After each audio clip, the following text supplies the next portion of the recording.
I could say a lot more about their long and illustrious careers, but in the interest of time, and because you can read it all online, I'm going to be brief so that we can get into the conversation. Steven Erlanger joined the New York Times in 1987 as a Metro reporter.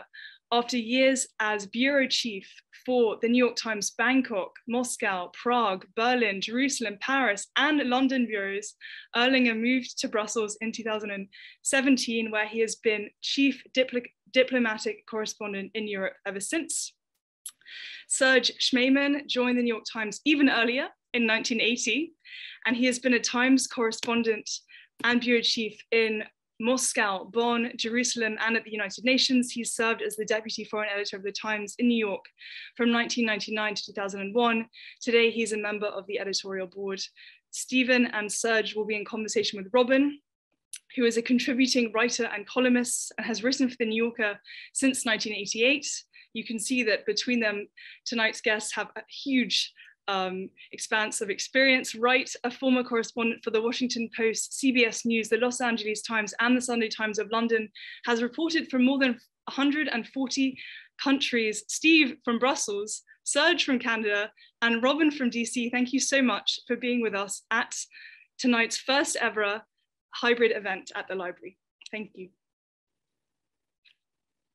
I invite you to all unmute yourselves now as we begin the conversation. So Robin, I would like to start with you. You've been writing about Biden's foreign policy for much of this year, reporting on most recently Biden's arguably chaotic withdrawal from Afghanistan, the US General Assembly, and US-Iranian relations. Before we dive into the details, I'd like to look at the big picture here.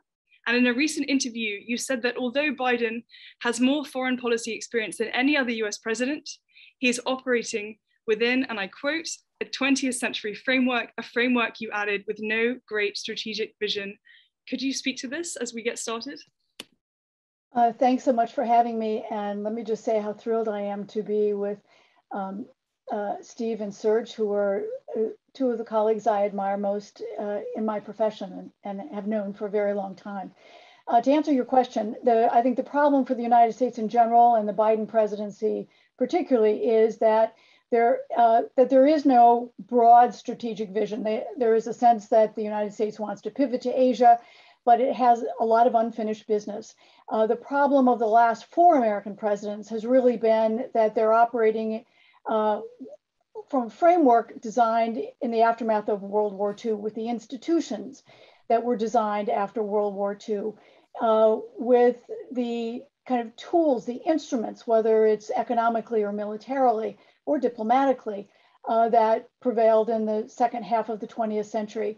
And since the Cold War, we really haven't been able to craft out new principles, new institutions to adapt to rapidly changing times produced by whether it's technology and the internet, the digital age, whether it's the fact that cyber is now and information are now the most dangerous tools of warfare. We talk a lot about nuclear weapons, but that was the scare of the 20th century. There are other things that could disable our lives and be incredibly destructive. And so there are ideas out there, whether it's about the existential challenges of climate control or the pandemic, but we don't seem to have the mechanisms to deal with them. Biden, particularly, who is 78, has spent now a half century dealing with foreign policy issues in the Senate as vice president and now as president. So he's well versed, but I'm not sure. I am sure that we don't have what we need, a means of getting there. There's some ideas out there, but we've fumbled, and I think some of our mistakes have been reflected in the way that we came out of World War II as a superpower, having taken on the Nazi war machine and the Japanese Empire, and we were so strong. But when you look at beginning in the mid-70s with withdrawing from Vietnam, in the 80s pulling out peacekeepers from Beirut because of a ragtag militia and the new tools of a suicide bomber, pulling out of Iraq in 2011, and then the catastrophic end to our Afghan, our longest war. The United States doesn't look like it is as capable, as thoughtful, and as much of a leader. I think there are a lot of people, or a lot of leaders around the world, a lot of our allies who are kind of questioning how credible, reliable, consistent is the United States. Thank you. Serge, I want to go to you next because you wrote about the end of Trump's foreign policy in October of last year.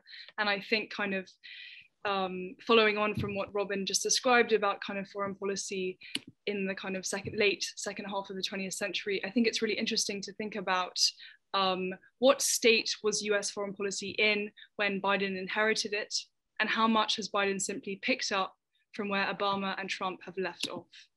Mm-hmm. Yeah, I mean, under Trump, as I think we are all now aware, the foreign policy basically became a bit of a nightmare. Everything was undermining allies. It was working on the spur of the moment. It was coddling dictators. I mean, it was wrong in every respect. And the benefit from that to Biden was that he got a head start. He was not Trump, and everybody was so happy that everybody was sort of rejoicing and waiting for everything to go well. But in fact, it was a confrontation with all the realities Robin just cited. And I might look at it a bit different, though. I'm not sure that what we have is so much as a lack of vision or a loss of the kind of vision we might have had after World War II. We've got a world that's changed completely, and where the United States has, for various reasons, including Trump, but not only Trump, lost its leadership. It's not, after World War II, it was all a bit easier. There was the rising Soviet Union and all the rest, and the rest was pretty much destroyed, and all we had to do was find a way to contain Russia. And I'm simplifying, obviously, but it was a far simpler challenge. Today, we don't know. We have no idea. We don't have no idea where China is headed. Is it going to become an imperial power? India is growing. Russia continues to try to be great, whether it has the means or not, and it will continue because that's in the mentality. We have the power. We're still the superpower. We haven't lost. I mean, we're still an incredible military power, but we don't know where or how to use it. The pullout from Afghanistan was chaotic, but it was also a sign that we had no idea why we're in there. So I think what we're faced more is a kind of a chaotic world in which we don't know where we're headed. And perhaps even more important, we don't know where we're headed. The United States, to which I returned after many, many years abroad a couple of years ago, is a mess. We all know the details of this, but we're sharply divided, can't agree on anything. We have Republicans in Congress who are blocking everything Biden does just to block it. There's to seek coherence in all this, and to find a coherent foreign policy would take getting our own house in order. I don't think anybody in Europe or China or Russia will particularly listen to us as long as they don't know what's going to happen next, what Congress will decide, will Trump come back? So, it's an incredibly complex world, and I personally feel that Biden is maneuvering through it with a lot of mistakes, with a lot of wobbles, but I would give him maybe slightly higher grades. Steve, what does America's incoherence mean for Europe? Well, it's a shock, frankly, because Europe, despite its talk of strategic autonomy, actually still wants to be more like Switzerland, and it still wants to cower under the American umbrella. And that's the bargain. That's been the bargain for a long time. And it's hard to see certainly a NATO as big as it is, or a European Union even at 27 agreeing to spend the kind of money and create the kind of command structure that would allow it to take the place of the United States. So there is shock. I mean, the big fear after Trump lost, frankly, was that Europe would go back to sleep. I mean, for the French, but even for a number of Germans, there was a sense that Trump was a tremendous prise de conscience, a big wake-up call. Europe should watch out for its own interests. And then there was the pandemic. But Biden's victory, I think, did lead what many people were afraid of, which was that Biden just created a kind of Europe saying, well, okay, fine, Biden's back, NATO's back, America's back. We don't really have to worry about it quite so much anymore. Now, the rhetoric sometimes would make you think otherwise, but there is a lot of terror, as Serge said, of a Trump or a more clever Trump coming back. There's a wide expectation that Biden will lose the Senate in the midterms. Afghanistan, though there was a lot of whining from Europe, was basically, these people were supposed to be competent, whether they had a vision or not. The Biden people were supposed to know what they were doing. And this was the great shock too, because they looked completely incompetent and in part unable to control their own Pentagon. And so this was quite a blow. And then of course, I think everyone understands America has been pulling back since Obama, even before. I think the Iraq War was the beginning of the end, really, of this great American hyperpower. And it leaves a vacuum. And so what you have, to me, are a bunch of kind of regional neo-imperialist powers that are struggling. And there I would include China, I'd include Russia, I'd include Turkey, who are all finding areas where America's kind of abandoned leadership to create regional areas of influence that don't challenge the United States so much, but create lots of problems for neighbors. And I'd say I'd put Iran in that category too. So it's a messier world. It's a world where, you know, Biden talks about a foreign policy for the middle class. I don't know what that is besides a slogan, but in part it is a United States that is no longer feeling responsible for the entire world, which is redefining its national interest more narrowly. It's not isolationist, not at all, but it is being much more careful about, you know, floundering off into the sun with guns drawn. I mean, after Iraq, after Afghanistan, which to me was a complete failure, I think there's a degree of humility. What worries me a little is, this is the last thing I'll say here, is Biden kind of gets it. I'm not sure his younger aides get it. I mean, I'm not sure Jake Sullivan and Tony Blinken get it. I think they still think of America as, you know, the leader of the world doing whatever it actually wants. And I'm not sure that's where the American people are anymore. Thank you. So you mentioned Russia, China, Turkey. We're going to get back to Russia, certainly, because we have Serge. But since you mentioned Iran, we have to go back to Robin. Robin, in the same interview, this was a very rich interview, you said that the Middle East has never been in worse shape than it is today. And you're an expert about Iran, and you recently sat down with the Iranian foreign minister. Steve just mentioned kind of Iran as a kind of a power. As we move forward here, what are your predictions for American-Iranian relations under a Biden administration? Well, Iran is the big challenge for the Biden administration because it can't pivot fully to Asia, namely China, until it deals with Iran's nuclear program. This is a holdover from the Trump administration, which walked away from the most important, whether you like it or not, it was the most important non-proliferation agreement in more than a quarter century. And Iran remained in the deal, but it slowly began, in response to Trump's new sanctions, began breaches. And so we are back to a point, as we were on the eve of the agreement negotiated by the Biden administration, where we're 2 or 3 months away from Iran having enough fuel remember that's only one of 3 steps, but having enough fuel to craft a nuclear weapon. Now, the Iranians elected a very hardline president in June. And as has been typical for 42 years since the 1979 revolution, Iran and the United States are going in completely opposite directions. When the US is interested in negotiation, Iran has a hardline president, and vice versa.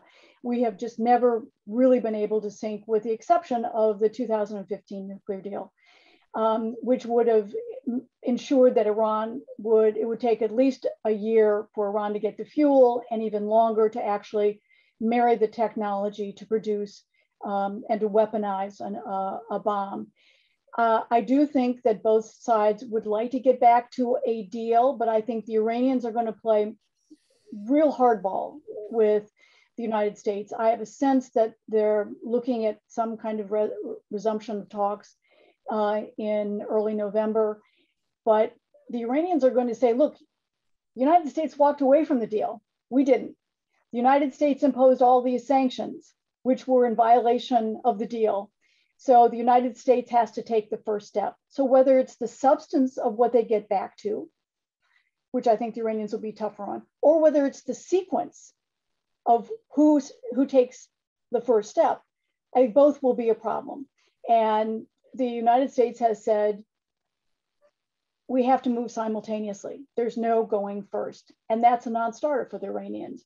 So I think the broader question, and Steve brought this up in a way, is that Iran now has the most effective alliance in the Middle East. Its so-called resistance alliance.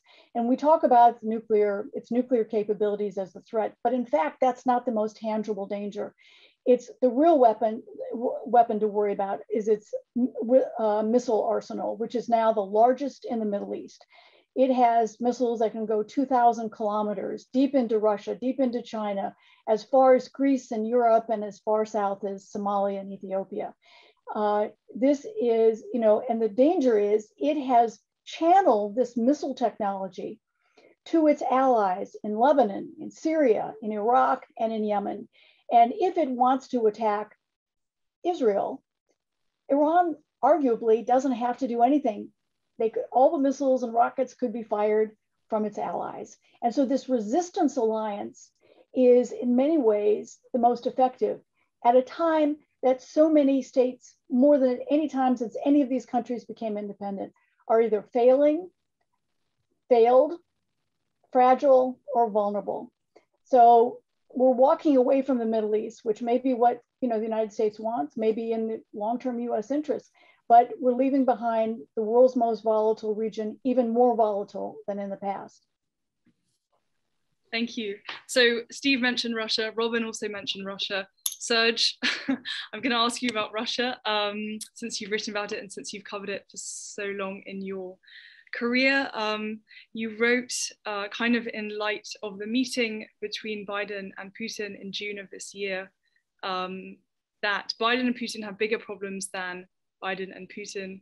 This was, of course, the first meeting between American and Russian presidents since 1985, when Gorbachev met Reagan, and I believe you were there for that. if I gleaned it correctly from the. I was there too.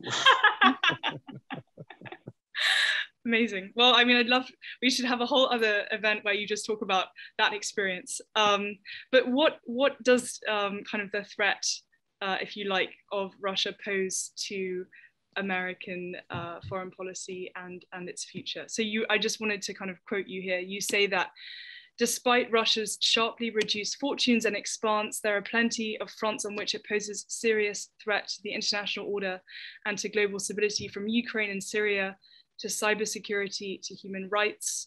And interestingly, you also noted that from the perspective of Russia, it is actually the United States that is the mischief maker and needs to change, that it's the United States that needs to acknowledge that its unipolar moment is over and it cannot oppose its will anymore on the world. Could you speak to this, please? There's nothing I can add to that. But no, Russia is a subject that is always on my mind, because I actually love the country, go there quite often still. And yet, it is also a nasty place and the way it's behaving in the world. So it's and it will always have to be reckoned with. You know, I think it was a big mistake in the Obama years and before that in Clinton to try to sort of reduce Russia to background noise and say we don't need to take it seriously anymore. The reason that was a mistake is because the one thing Russians will make sure, whoever runs the place, that it is taken seriously. That's in the DNA. It, you know, it sees itself. I mean, look at the size of the place. It sees itself as a global player, and it's really part of national identity. That it's, you know, the collapse of the Soviet Union sort of really shook everybody's image of themselves, everybody's identity, and Putin has been trying to rebuild it in various ways, some ludicrous, some dangerous, you know, but that is what they're always going to do, and therefore they're going to, if necessary, starve to maintain a nuclear force, to be active in the world, to go to Syria. So you cannot take, you know, you cannot disregard Russia, no matter how much you'd like to, and no matter how much you want to pivot. But on the other hand, you've got to look at Russia itself. We just had the news today that their population has shrunk by 1 million. It's, they are economically not in great shape. The sanctions are hurting despite what you read. You know, and it is run by this kleptocracy. It's an incredibly corrupt kind of government that prevents any kind of real economic growth. I'm not necessarily talking about Putin, though he's stolen his share of billions, but the oligarchs around him. It's got, you know, this collection of people who are totally self-serving, don't think of Russia, are accumulating vast fortunes, you know, spending them all over the place. And it's preventing the place from growing. And they're also facing right now a change of government. And those never go smoothly in Russia.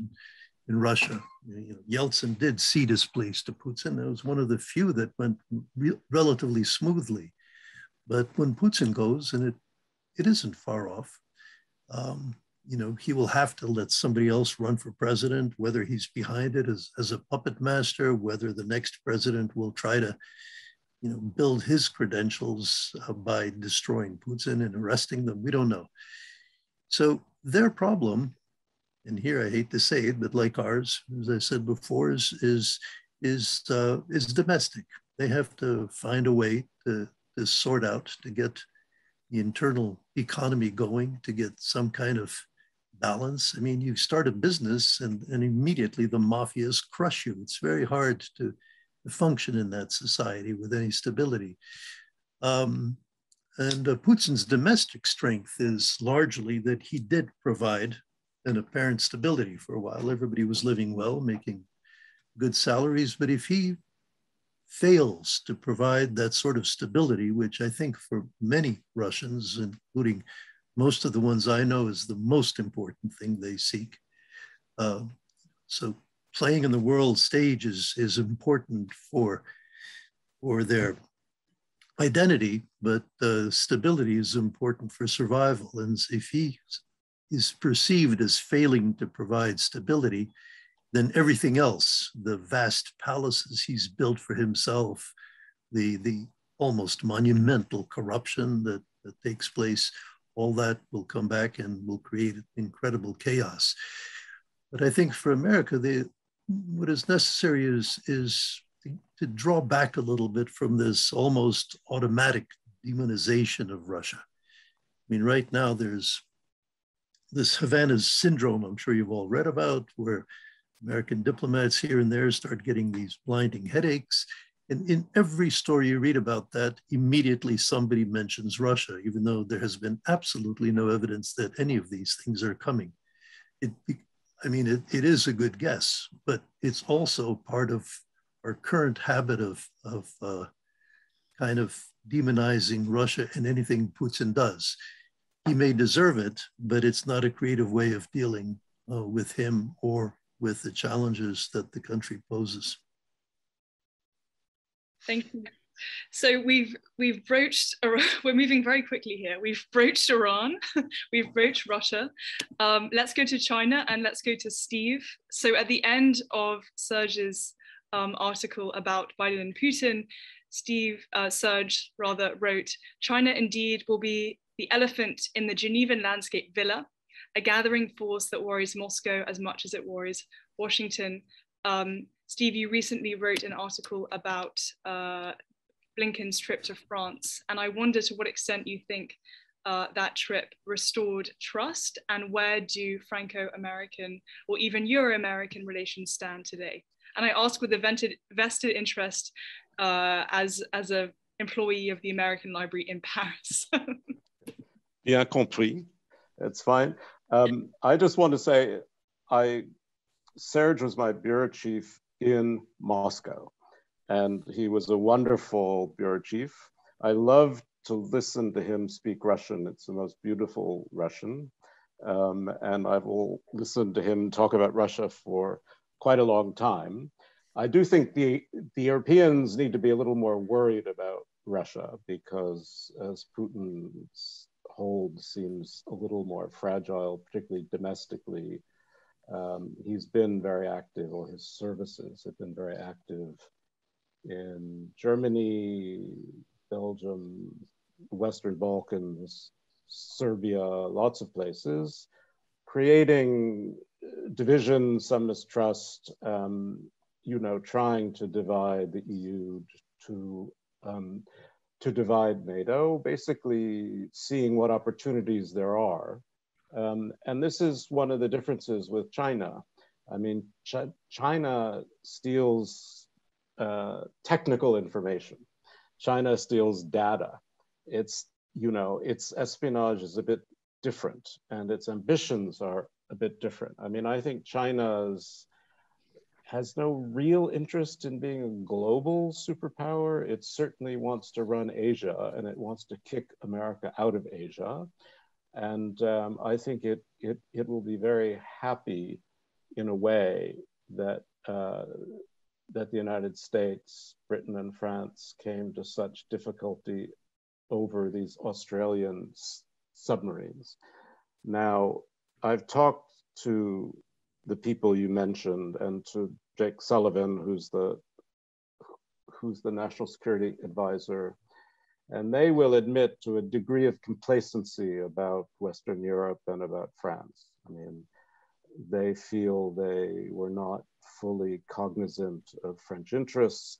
France, as you know, has something like 1.6 million citizens in the Indo-Pacific, or actual citizens. It has nearly 8,000 troops permanently based there.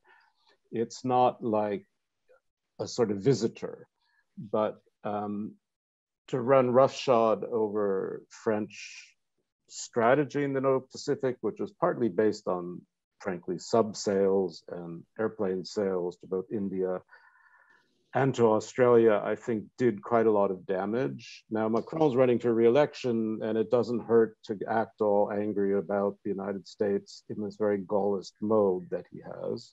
And everyone's very indulgent about that. But it is true the French were, I think, legitimately angry.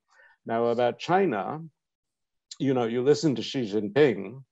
This is not the China of Xi Jinping 5 years ago, and certainly not China of 10 years ago. It is much more aggressive sounding. The Communist Party is really reestablishing control over not just the way people think and the way they do business and the way they travel, but over every company that thought it could act privately. I mean, from the outside, it looks like a Communist Party and a Xi Jinping very nervous about instability at home. I think we overestimate or underestimate the fragility of the internal Chinese problem, which has to do with demography. It has to do with too much savings. It has to do with a Western world that's buying less Chinese stuff, and particularly a Europe that has woken up to the Chinese problem. I don't think if you talk to Europeans and Americans, they have such a different view of the problem China represents. But obviously, Europe is much more trade driven, and its strategy for dealing with China is different. I mean, certainly the Europeans don't want to be the co-pilot in the American jet screaming off toward Beijing, but everyone's worried about Taiwan, I think legitimately so. China is building up, it has a bigger navy than anyone now in the world. It is increasing its nuclear weapons. It has increasingly sophisticated intermediate range nuclear missiles, which are covered by no treaty of any kind. And it is very resistant to playing along. I mean, Europeans like to say, the French especially, well, of course, you know, yes, they're rivals, but we have to cooperate with them on climate and other things, which is true ideally, but I'm not sure China itself sees rivalry on one hand and cooperation on the other as a particularly useful thing for China. I'm not sure they're prepared to have rivalry here and cooperation there. That we really have to see. But they certainly, according to Xi, you know, want to be a superpower in the next 30 years. They have made great strides in artificial intelligence, and they've set up their whole separate internet, their own WeChat, their own Amazon. I mean, they have cut themselves off in a way from a lot of Western influence. And so I think it's going to be fascinating to see. You know, the United States is obsessed with China, but I think perhaps it overestimates the present danger. I'm much more worried about a China in 5 to 10 years that really has moved very far ahead, particularly in terms of its military forces aimed at Taiwan. That's too long an answer. I apologize. Robin, would you like to add something? I would love to say a couple of things. Yeah, first, please, go ahead.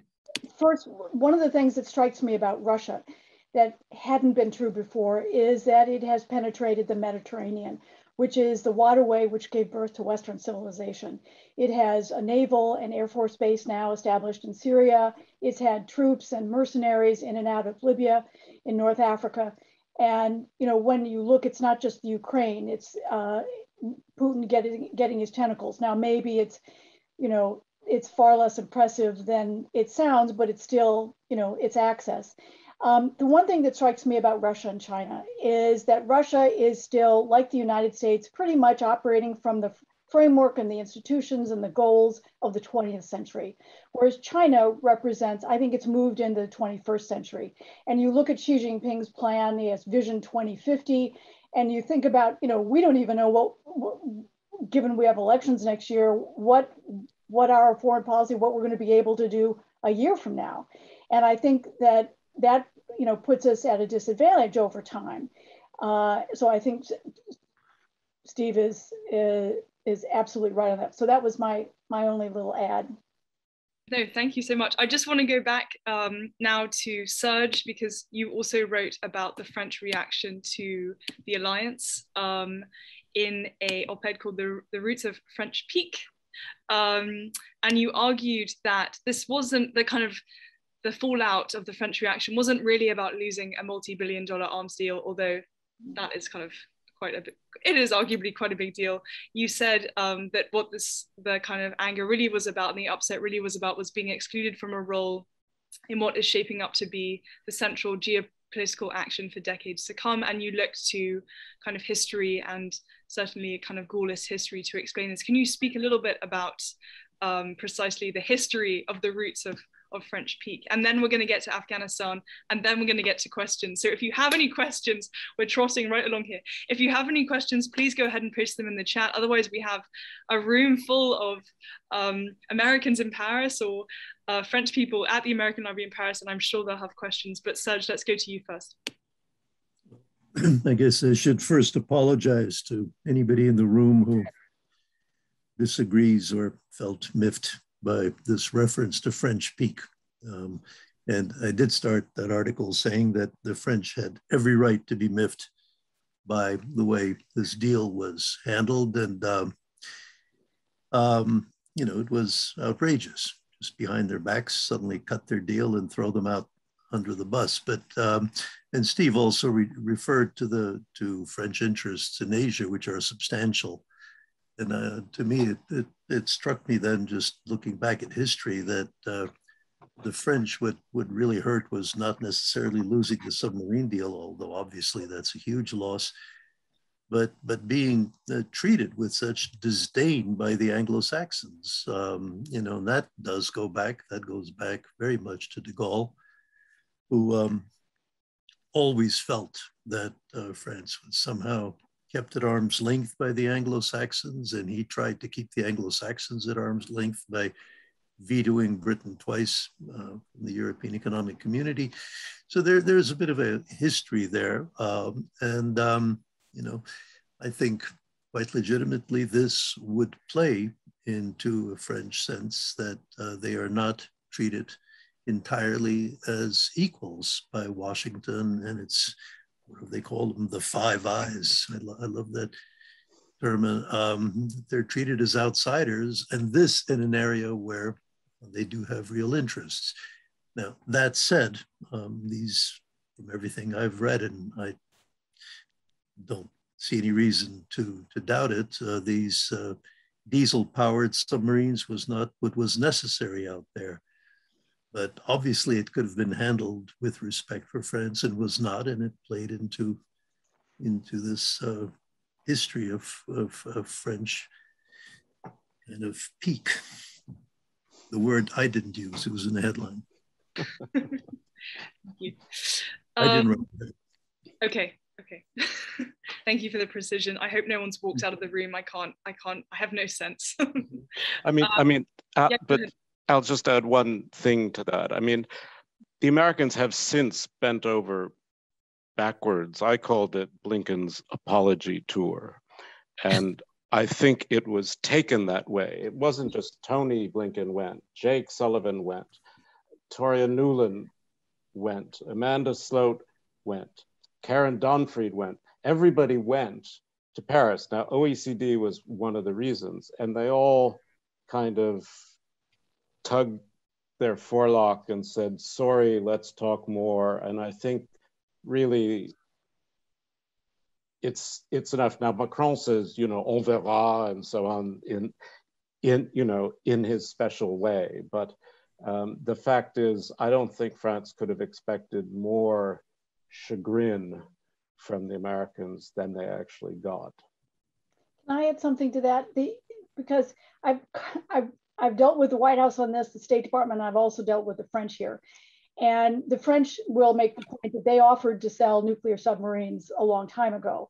And the Australians said they didn't want it. The duplicity by the Biden administration was what bugged them so much, because there's that famous video of Macron and Biden walking it during the G7 in Cornwall, arm in arm, and Macron tweeted it. And that whole time, even though the French had said to the Americans repeatedly, you know, talked about the deal and the submarine deal, no one in the U.S. administration ever bothered to say, oh, by the way, we're at the same time negotiating a deal. So that was all playing out as Biden and Macron were playing nice. And I think it's an issue of U.S. credibility. This is the problem. They combine it with Afghanistan, and people say, is the United States reliable? And is it going to be duplicitous? And is it so selfish that it won't think of our joint common interest as a bloc? And does it undermine the broad Western alliance? And I think so. It's not the submarine deal. It's the kind of all the optics. And my sense is that the French take this very seriously. I had lunch with the French ambassador when the day after he came back, and I said to him, well, is there no way you could include the French in this deal in some way? And before I realized what I was saying, I said, so that you make it focus. And he was, no, this will not happen. And the irony is that the estimates are that these submarines won't get to Australia until like 2040. So there are just a lot of questions about the alliance and the way not just the way it was handled. Yeah, I mean, that is definitely true. It's also true if you're Australia and you've been beaten up by China and you've had your exports denied by China because you actually had the courage to raise the question of where COVID began, it may be better for you to have America at your back than France if you're facing China. I think that's part of what the Australians were actually doing. And Kirk Campbell, who runs China, basically, I think he did an end around State Department and just plunged ahead because, in a sense, you now have the Americans integrating the Australians into their anti-China front, which is exactly what I think the White House wants. So yes, the French were collateral damage, right? Yeah. Even though that deal and all the talk about what's happened, no one ever mentions the word China. It's all Indo-Pacific. And this is the illusion that there's an Indo-Pacific strategy. Please. Yeah. Sorry, Alice, you go ahead. No, please. This is exactly what we had hoped would happen as we agreed on our call on Monday. I would like to somehow transition to Afghanistan. And so I will use Serge's great ending to his op-ed. So you wrote, Serge, that China indeed will be the elephant in the Genevan landscape villa when Putin and Biden met. And I would argue that Afghanistan is the elephant of the Zoom call. So in order to do this, I want to pose a question that I received earlier yesterday via email from a loyal Zoom follower of these events, Fred, who writes, and I'll put this to anyone who ever feels strongly about this, who asks, had the Biden administration foreseen the rapid collapse of the Afghan army, could they have ended the US presence in such a way as to excavate more American citizens and local Afghans who worked with the US troops in a more orderly fashion? So to anyone who wants to answer the question. Well, I think the answer is yes. Right. I mean, it's self-evidently yes. I mean, this was an incredible failure. I also think personally we could have gotten out in 2010. We haven't been doing much there for about the last 10 years, except holding the ground. We've let an anti-terrorism operation metamorphosize into an NGO-led nation-building exercise. I don't think European countries had particular interest in staying either, though they're terribly humiliated by what happened, particularly about what's happening to women and to the sort of educated classes. But the problem is competence. I mean, the Americans simply look incompetent. I don't think it was a question of coordinating. I mean, there was a lot of talking to NATO allies. I've talked to the NATO allies. I mean, that's not the complaint. They don't like the decision. They wanted to keep Bagram open. That's how they were going to get their civilians out. Again, I think the Pentagon, again, based on some reporting, kind of wanted to stay. We know that with about 2,500 troops to keep things calm, and Biden said no. And so, as the Pentagon usually does, it said, yes, sir, and they were out in 10 seconds on the argument that the lower the troops go, the more vulnerable they are.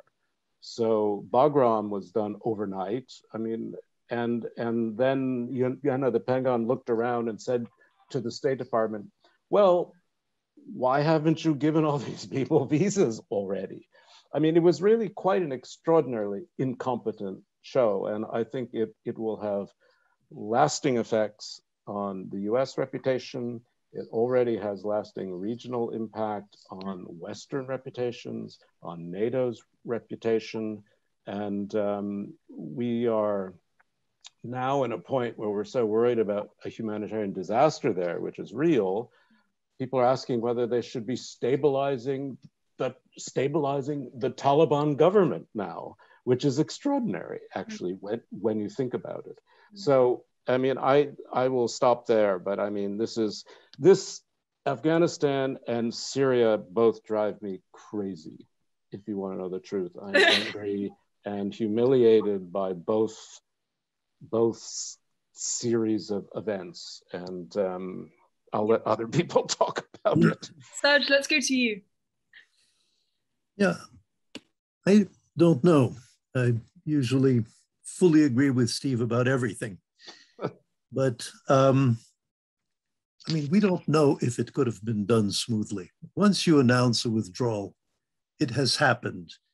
There was no way that an American withdrawal would not be followed by a full Taliban victory, as it was. And it no doubt could have happened with more coordination with the allies. Maybe we could have, I don't know, the Bagram, we could have defended a bit longer, let the people leave.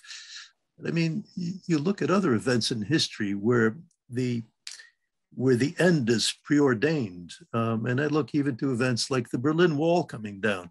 You know, to this day, you hear people say, oh, it should have happened over 10 years. They should have, you know, merged their economies more gradually. But the day there was a little crack, it was over, and it was going to happen with people flooding through that crack. And I often wonder what's going to happen when the North Korean, with the border of the Koreas, comes down, you know. I mean, they're probably planning now, but it will not be smooth. It will happen instantaneously with millions of people on the road.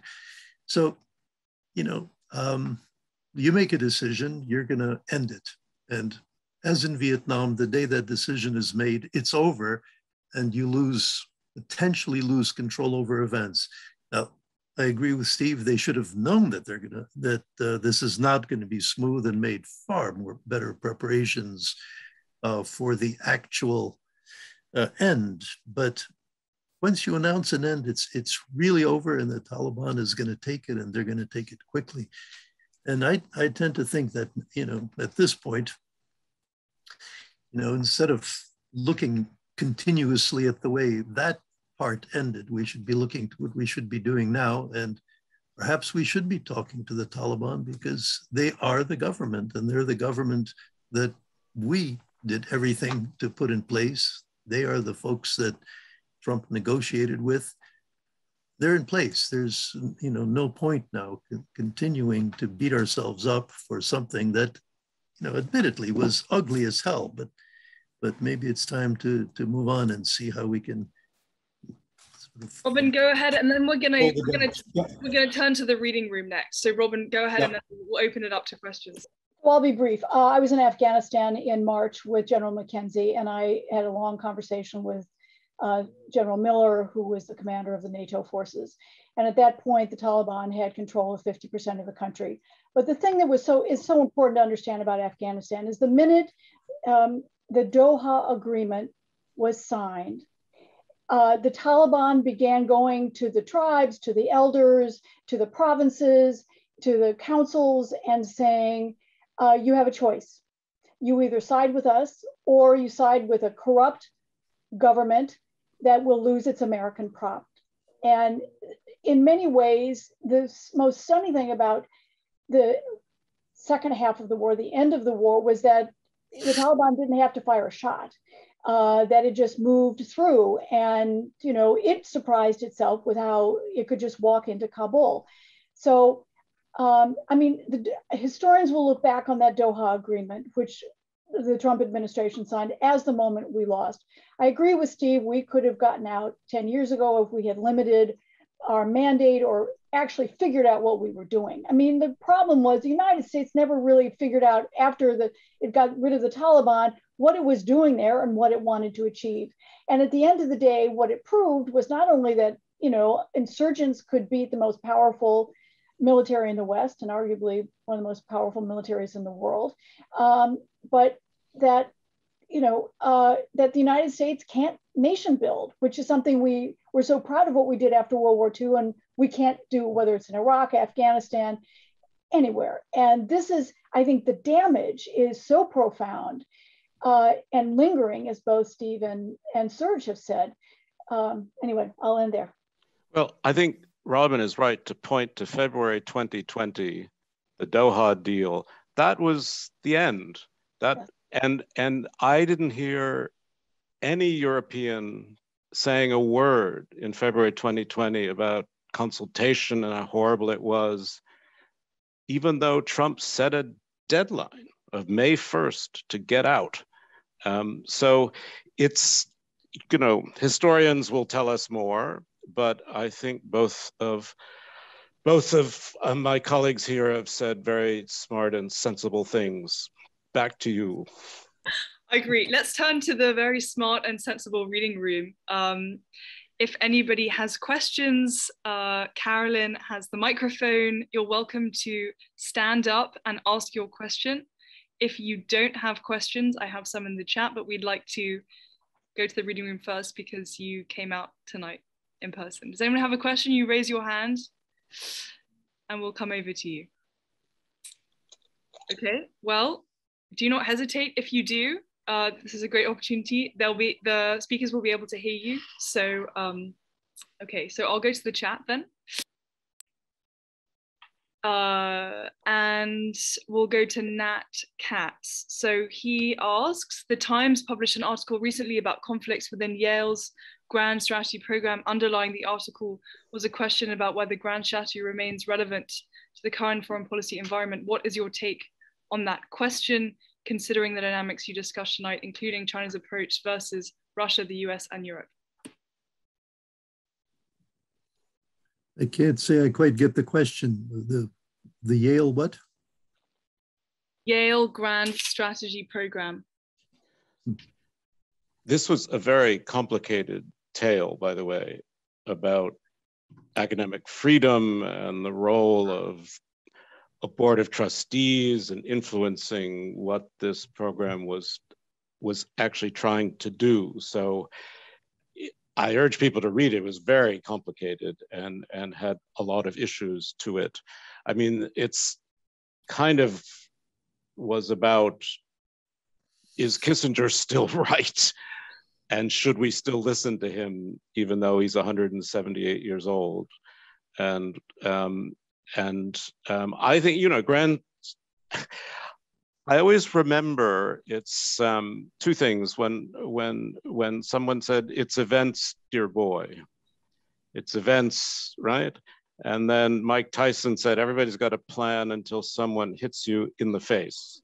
And that's my problem with grand strategy. And Helmut Schmidt used to say, if you have visions, you should go see an eye doctor. I mean, I'm very uncertain about grand visions. Now, I think America does have a general vision which hasn't really changed, which is there is a system of Western values, of individual rights, of individual freedoms, of independent courts, of sort of corporate responsibility that creates a community in the world. Now, that community is shrinking. There's no question. I mean, Biden talks about a democratic versus authoritarian contest. Well, you know, is Hungary a democracy or is it part of the authoritarian world? What about Poland? I mean, it's not just, you know, can you say after January 6th that the United States is the sort of democracy that the rest of the world should be looking at? Should we be the convener of an alliance of democracies? I mean, these are all the reasons I don't trust grand strategy. If grand strategy means defending the West, defending our freedoms, deterring authoritarians who are particularly nuclear powered like Russia and China, and trying to get them to behave while making the world safe for trade and open borders, if that's grand strategy, I think that's what we have. But more than that, I tend to doubt it. I don't think we have the brains for it, the faces for it, or even the means for it anymore. And certainly not the unity for it. Oh, sorry. We're going to go to the reading room because I unfortunately, the reading room was on mute. it's impossible. The whole look, I got this message from my colleagues: unmute reading room. I'm so sorry, reading room. Let's go to the reading. Oh, now they're back on mute. And I know that we started a bit late, so we're going to just take up 5-10 minutes of your time, if that's okay. If anyone needs to leave, you're welcome to leave. I don't want to go, you know, overrun. But is there a question in the reading room? Alice, can you hear me? Yes. Speak really loudly. Okay. Can you hear me now? Yes. Okay. We have a question. Okay. And whoever's asking the question, speak really loudly. Was the announcement of the Australian submarine deal being made at the same time that the German-French Pan-Pacific plan being announced a coincidence? And is that really what Macron is unhappy about? Thank you. Well, I do know something about this. It was actually a European Union Indo-Pacific plan, which the various countries were working on, and Germany and France were certainly a big part of. And it was being announced that day. And I don't think Washington paid much attention. I think it just happened, and it added to the injury. It added further insult to the injury, and I think Brussels felt abused by it also. Great. Is there an thank? We're gonna move quick. The reading room have one more question. Yes. Thank you. Let the reading room speak. Okay, I listened to all the talk. I should say the Chinese are very happy because the UN P5, France, UK, and the US, they are all fighting among themselves. So the Chinese are really the benefit sitting on the sideline watching the show. Mm-hmm. The second is all the problem is the West do not have the patience. They want to have the instant results. But the Chinese have a lot of patience. For example, the Chinese are doing well now. This is after a 300-year cycle, they are really done, so they can wait. So they are waiting for their turn. Hmm. Would someone like to broach this question of a sinister China sitting on the sidelines? I'm afraid I couldn't really understand it. Maybe my speaker in my computer is too faulty, but if you could paraphrase that, or? My general understanding is that as there's kind of infighting between the West, China is just becoming more powerful. I hope that was the correct rephrasing. Well, I think China doesn't need infighting in the West to become more powerful. I mean, it's growing by leaps and bounds economically and militarily, but I think as one of my colleagues pointed out, China is also facing massive internal problems. So, you know, they're not entirely yet ready, their system, the communist system, to really wield this power. And therefore, what we have to worry about is not only that they are becoming rich and powerful, but that we don't know how they'll be handling this wealth and might in a few years. And I think, you know, the discussion in the West that France recently referred to in an interview with the New York Times, the two different approaches, that's actually a creative discussion that I don't think that's what we should be doing within NATO, within the West, is discussing it. You know, the American kind of containment strategy versus the European engagement strategy. That is a creative discussion. That's not a dispute that I think is threatening. In fact, I would call it creative.